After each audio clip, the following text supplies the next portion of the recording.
গুরু গো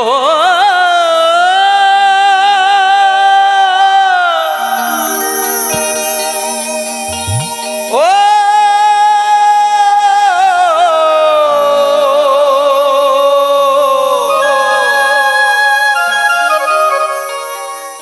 ও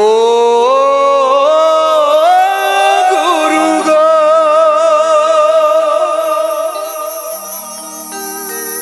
গুরু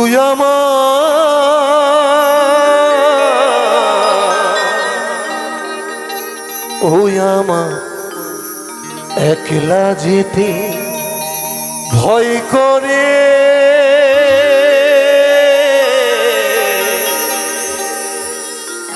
চলো গুরু যাই দুজন পারে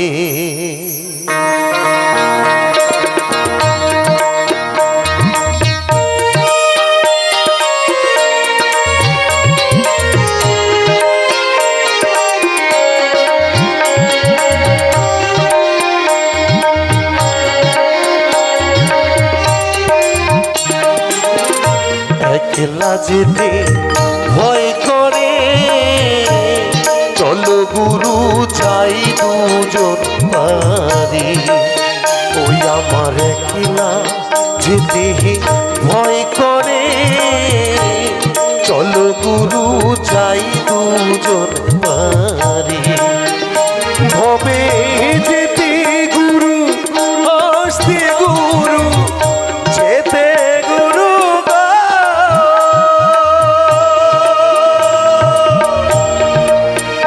ভবে যেতে গুরু আসতে গুরু গুরু আমার জাগো চলো গুরু যাই দুজন পারে আমার একলা যেতে ভয় করে চলো গুরু যাই দুজন পারে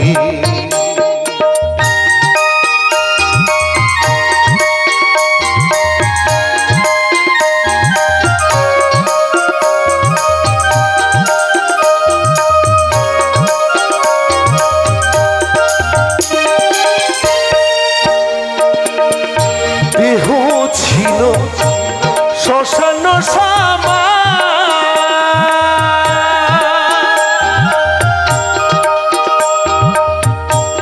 গুরু এসে মন্ত্র দিয়ে পড়ল ফুলে বাগান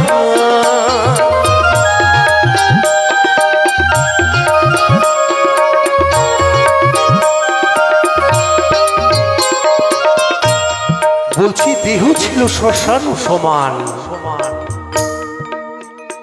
এই দেহ বাবা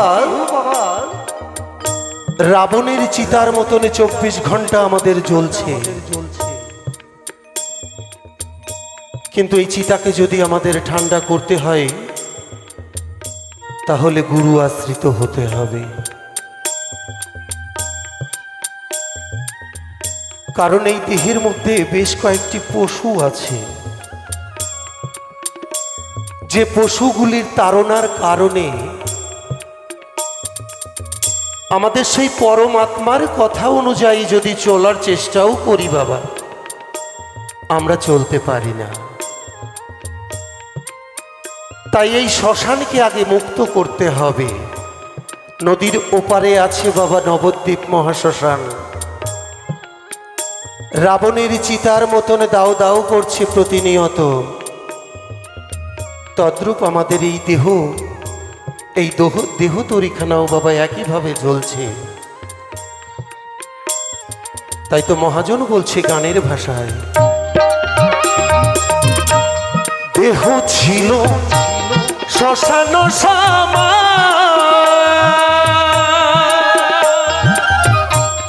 গুরু এসে মন্ত্র দিয়ে পড়ল ফুলে বাগান গুরু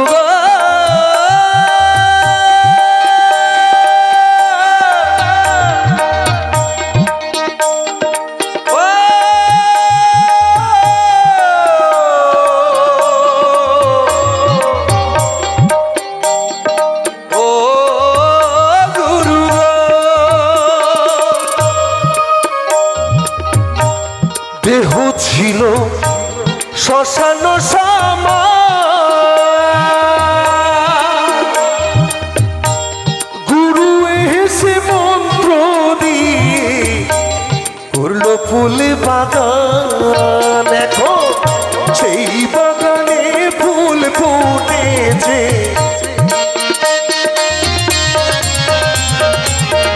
সেই বাগানে ফুল ফুটেছে, সেটাই অধর চাঁদিবি রাজ করে, সেটাই অধর চাঁদিবি রাজ করে। চলো গুরু যাই দুজনে বাড়ি, আমার একলা যেতেই ভয় করে। চলো গুরু যাই দুজন বাড়ি।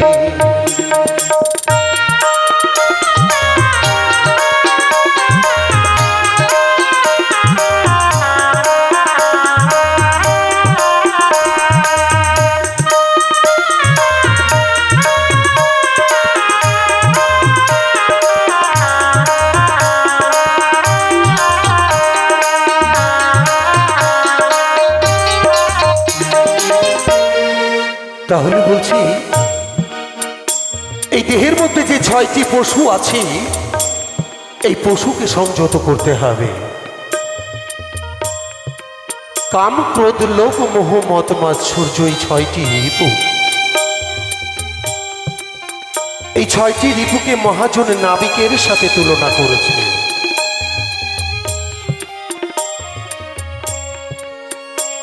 তাহলে বাবা, যদি ওপারে যেতে হয় আমাদের এই রিপু সংযত করতে হবে। আপনারা যেহেতু সকলেই গৌরাঙ্গ মহাপ্রভুর দেশের সব তার পরিবারের লোক, এই 6টি রিপু সম্বন্ধে আশা করি কারোর অজানা নেই। তাই আমি অতটা ভাঙতেও চাইছি না। তাই যদি এই রিপুগুলোকে সংযত করা যায় বাবা, করি, তাহলে কিছু সঞ্চয় করা যাবে। সংযত করলে তবেই সঞ্চয় হবে। তাই তো মহাজন বলছে গানের ভাষা,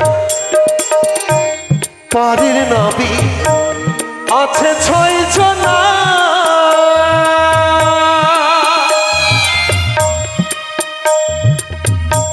পারের কহুরি না থাকিলে নৌকায় নেবে না।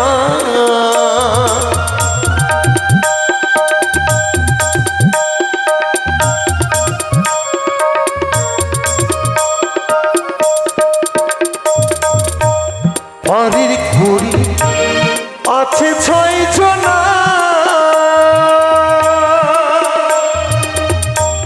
পারের কহুরি না থাকিলে নৌকায় নেবে না। এখন ভব পারে যাই কি করে,